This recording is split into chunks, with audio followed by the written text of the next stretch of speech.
Aries Sun Moon Rising July 2025. So many events again in July, Aries, but let's start probably with the most important for you. The two big planets, gosh, giants, Saturn and Neptune, are meeting within less than a degree, within 30 minutes of each other in our sign, in Aries. This will never happen again in your life. I mean, it's repeating again in February 2026, but it's part of the same cycle and it will never repeat again. So, Aries, a lot of you might be called to a new mission in life. It might be even divinely ordained mission because Neptune is considered divine inspiration, divine grace, vision for the whole humanity. Some of you might even have the ability over the next 35 years, because this cycle lasts 35 years, to embody some very important role for the world, maybe some leadership role, maybe some visionary role, maybe some new role that will contribute to the world in a big way. Maybe not all areas will become leaders and visionaries and change the world, but if anyone is going to be given, let's say, the aces and the most important cards during the cycle, this will be people with strong areas, whether it's their sun, moon, or ascendant.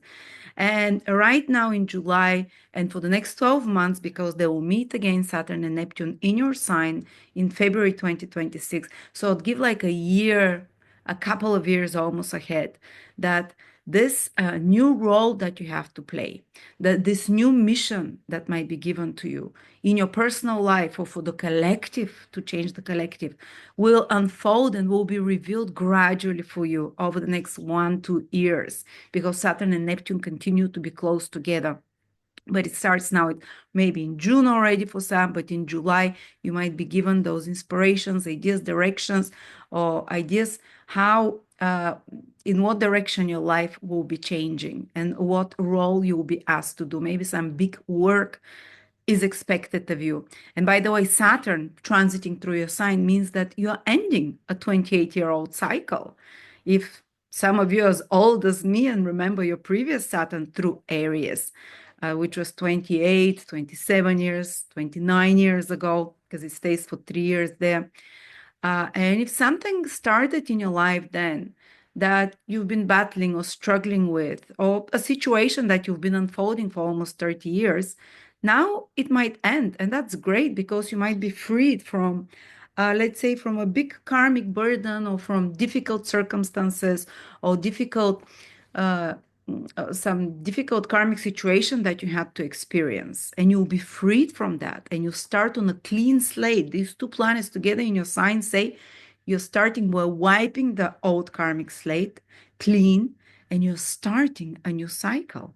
And if you've been a decent and good person, which most of you I'm sure are, not trying to harm others purposefully, trying to improve yourself, working on yourself to some extent, the new cycle is always better than the old one. It will have its own challenges, but the old ones that have been pestering you for many, many years, possibly, will be gone. And the new mission will unfold in front of you. So, and Saturn is turning retrograde, by the way, in the middle of the month in Aries for the first time in 30 years almost. The very early Aries, those that are, say, born on the 20th, 21st, 22nd, 23rd of March, or those who have moon or ascendant in the first 3 degrees of Aries, they would feel it the strongest, 3-4 degrees. They would feel it the strongest that something shifts in the direction of their life, their perspective. But for all Aries, because Saturn is turning retrograde in our sign, there would be the turning within and starting to, let's say, analyze and introspect on what direction you want your life to be going, uh, maybe to change something. And it's not going to happen overnight. I said Saturn is in your sign for 3 years almost, and it will go retrograde there 2 more times next year and the year after that. But this is the first chance to start reconsidering how can I restructure and change my health. For example, the first house is the body, my career, my path in life, my mission in life. If it's your sun in Aries, it's how you want to build your life. The sun is your vision for your life, the role that you have to play here to contribute to the collective. who you are as a person as well. If it's the moon, your personal life, you might start to change direction and for you to reconsider how you can change it. Some very important decisions might be taken because Saturn has its strongest influence when it goes retrograde or turns direct. Usually that's when the pivotal matters come to the surface to be examined and they escalate and some decision need to be taken, some reconsideration, some redirection, change of the rails, changing of the rails, and some deeper commitment, Saturn going retrograde, to maybe examine your life and what you want your goals to be, or your personal life, if it's your moon, if it's your ascendant, it's the body, the health, the direction you want to go in your personal life as well. And, the roles that you play in society. And to reconsider those and to commit deeper, because Saturn retrograde is stronger, to commit to or recommit or deeper to something and to stay the way there. So yeah, that's a lot of interesting, very powerful influences for you. And Neptune is next to Saturn. It gives you the vision. And I would invite anyone who is Aries this July, but possibly constantly in your life if you want, because Neptune is our connection with the invisible worlds. It opens portals, and it's in your sign. It opens portals for inspirations, for even counsel or advice to come from dearly loved departed ones, from your guardian angels, call it whatever you want, from your higher self. Neptune is the epitome of divine grace and love. And if you connect with that quiet voice through meditation, through walking in nature, through grounding yourself in some way, you can download inspirations, ideas, intuitions, or feelings that will lead you in the right direction to build something very important in your life, because Saturn is to build something, a value, something like a legacy that you can leave behind, something that is tangible and real, some tangible changes. And if you are kind of attuned to this quiet inner voice of Neptune, whether it's through peacefulness, through prayer. I personally don't like meditating. I like praying, or I like sitting on the trees and swinging in the, the swing and just being connected. But somehow, through these very soothing and slowing down qualities of Neptune, or being in water, swimming in the ocean. Many times I get a lot of my ideas swimming in the ocean, or being in the bath, or in the shower, which is again Neptune. It's some kind of a relaxed state, connecting with the elements of nature. That you can download and that you can start seeing your life from a different perspective, so you can restructure it and you can change your reality, which is Saturn. So good luck, Aries. A lot of very important things are coming to us. But now let's focus specifically on June. Venus will be in your third house for the whole month pretty much. It's good to socialize only this month, to connect with like-minded people, to meet friends, relatives, neighbors, to get together with people in your small local community, to enjoy the presence of others. This is a social house, the third house here.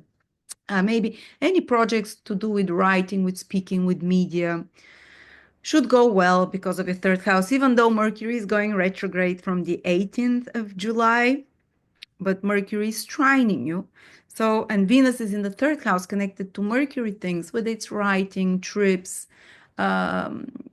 speaking, business meetings, business interactions, emails, and such kind of stuff. It should keep things good there, despite of Mercury going retrograde.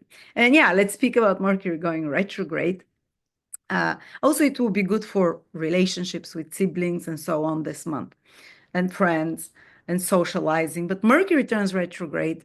It means it's in shadow the whole of July. And from the 18th, it turns retrograde in your fifth house, and will stay for 2 months basically in your fifth house. So there is a big focus in this fifth house of yours for 2 months, and the sun will be there. There will be a new moon on the 24th in Leo. So a lot of five house energy for you in July and August as well, because Mercury continues to be there. So they can be more focused on having fun, for example.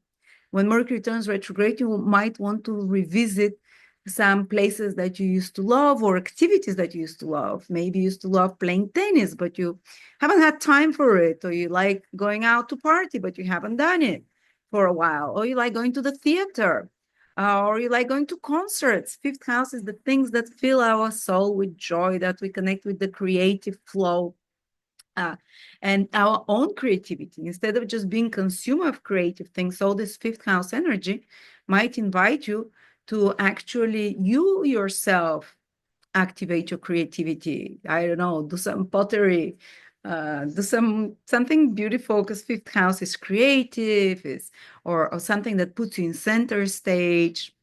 Maybe fifth house is our original ideas. Maybe work on some original ideas of yours. And because Mercury will be retrograde, it might be an idea that you thought about, might have been a business idea, might have been another creative idea that you had. Maybe to do something in your garden. I don't know what stage in your life you are, if your career focus more or personal life focus more. But something that you've been thinking to do about might come back for you to redo it or to start doing it now. Uh, Also, if you're working on some project, might be creative or business related, but it's your own ideas or your own business, then you might have to redo something. For example, if you're doing a website and Mercury goes retrograde and you're creating this website, or you're creating some article or video or something, I don't know, something that is again using your natural talents and gifts, you might have to redo it because you see that there is a better option, or because you see something is not working as well. So yeah, this can be a little bit frustrating, but the final result, again, as I always say, after Mercury retrograde, which will be from August onwards when it turns direct, you end up with a much better product or much better creation. Fifth house is also your children. You might have to put more attention to them. You might have to have some clarifying conversations with loved people, romantic partners, children. These are our people that are close and dear to our heart. Or maybe a child you haven't seen for a while, been studying away, comes back to see you. Mercury retrograde in the fifth house. So maybe a romantic partner relationship that ended might have ended even 20 years ago. I remember the last time Mercury was retrograde in Leo, uh, an ex from 25 years ago contacted me. Like, oh, I found you on the internet. And I put this to rest because it was a hurtful breakup. Sometimes you might have to revisit an old romantic relationship so you can even resume it, or you can see the person and say, wow, okay, I don't feel the pain anymore, or I'm free from this. It's healed. Or I've seen it really, people reconnect together and start being together again. Usually more recent relationships, but there are exceptions. Or you might just be, as I said, revisiting activities and things that you loved from before. Of course, with Mercury retrograde, there might be some lover's spots there, something that maybe romantically one of you or the other partner is not happy about and says, like, we don't have enough romantic time, or you might have to communicate some things together after the middle of the month, usually when it turns retrograde, or you might have to, um, you know, rediscover themselves each other from a different angle. Mercury retrograde doesn't mean something will have to break or it's not good. It shows you a different perspective. That's all. A different perspective. And yes, there can be ups and downs sometimes romantically, but many times for me, because it's trining new planets in Aries, this Mercury retrograde, it will be more like revisiting some old things and slowing down a little bit again, seeing things from a little bit different perspective, rethinking what sparks your joy, and trying to find it again or do it. But there is also a new moon in Leo on the 24th. The sun and the moon are together, something new will be born there, a new hobby, a new creative idea that brings you wings and that will help you possibly as well.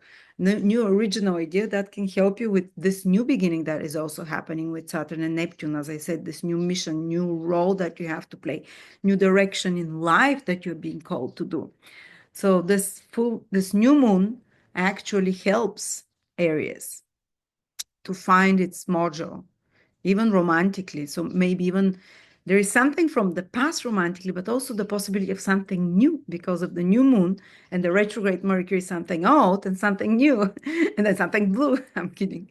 But moon, sun, new conjunction, renewal of your sense of joy, of creativity, your sense of inspiration, possibility for a child, for example, to create something new, or also new developments in the life of a child, plus some completion of old things because of the Mercury retrograde. So it's a mixed bag. Don't forget that Jupiter continues for the second month to be in your fourth house and will be there for the next 11 months. And July, it means that it more and more it will improve your personal life situation, your personal emotional happiness, because fourth house is happiness, to feel content, and even healing kind of depressions and sad feelings, or sad feelings which usually stem from early childhood conditioning and suffering gets healed when Jupiter is in the fourth house, but it's a 12-month process. Don't forget that. And improving relationship with family, or even some positive developments about where you're going to live. The moment Jupiter entered my fourth house, because I am an Aries as well, the moment it entered Cancer, finally we decided where we're going to live, and it felt the right decision. And I was like, such a relief. So you have 11 months to really improve the circumstances of a personal life, where you're going to live, where you feel at home, or to expand your home or expand your family even. And yes, Mars is going to be in your sixth house. So it's not just going to be party and fun, this fifth house. You'll be quite productive as well, because Mars is you. Mars rules you. Being the whole month in the sixth house, Virgo, the sign of work, the sixth house of work, yeah, there will be errands and responsibilities that you'll be tackling in without fear, with courage. Mars likes being in the sixth house. It gets done things that have to be done, errands, things that have to be fixed around, things that have to be, or jobs, And the Mars is meeting with the South Node. That meeting happens once, so you and Mars, you meet the South Node once every 2 years only. And some old karma also finishes, or some old anger might be awakened to be released, say some suppressed anger that you haven't expressed uh, can be released now. And it's good, better out than in, because suppressed anger festers, turns into cancers, into cysts, into all kinds of inflammation. But speaking about that, this suppressed anger that is coming out, that is, South Node is the past, might turn out through some symptoms, health symptoms, because the sixth house is also the house of health. For example, something like inflammatory condition, a cold of some sort, sometimes something bursting even, who knows, or some aches and pains. But I want to give you peace of mind that this is anger that is leaving your body, unresolved anger, suppressed frustration as well. And even if you feel quite triggered, no, it's a healing phase as well. And you have to be a bit careful about accidents. Sixth house is a little bit, it's in conjunct the first house. It's the house of health and accidents and such kind of stuff. Maybe you have to be a bit careful, a bit more cautious, but there is a lot of other support around for you. And possibly the most interesting part of this video for you would be about Uranus, because Uranus this month is moving. I think it was on the 17th, something like that. Might be confused, but it's moving to Gemini, and it will stay there around 5-6 months this year. We'll move back to Taurus and then move for the next 7 years in your third house.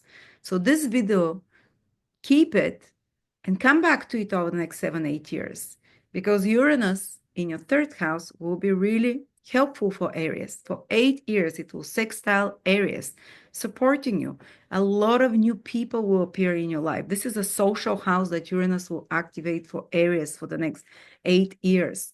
Uranus makes something awake and alive. So it's almost like you become more social, even if, like me, you're more introverted or like your time alone. And a lot of, whether you want it or not, new people will appear in your everyday life. Maybe new neighbors, new neighborhood. There is also the energy of moving more, traveling more. That will become more and more. And I had Uranus to my third house from the ascendant, and that's when I started traveling a lot. And suddenly, because Uranus is sudden. Oh, I'll go to Portugal this week. These are short trips. Third house. Oh, I'll go to here, there.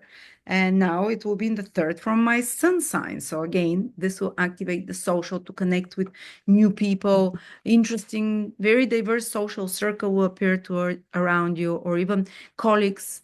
Your kind of social environment surrounding people in your life will change with nuance, but also they might be over the next 7, 8 years, if Uranus is making challenging aspects to other planets in your horoscope, say you have planets in Virgo or Pisces or Sagittarius, there might be sudden stopping of connection with people in your life, especially relatives or especially friends or people, colleagues that suddenly leave, or friends that suddenly leave. Like when Uranus was in my third house from the ascendant, I moved where I lived, and all my friends suddenly were gone. Totally new social environment, totally new relatives, totally new people, neighbors to communicate with.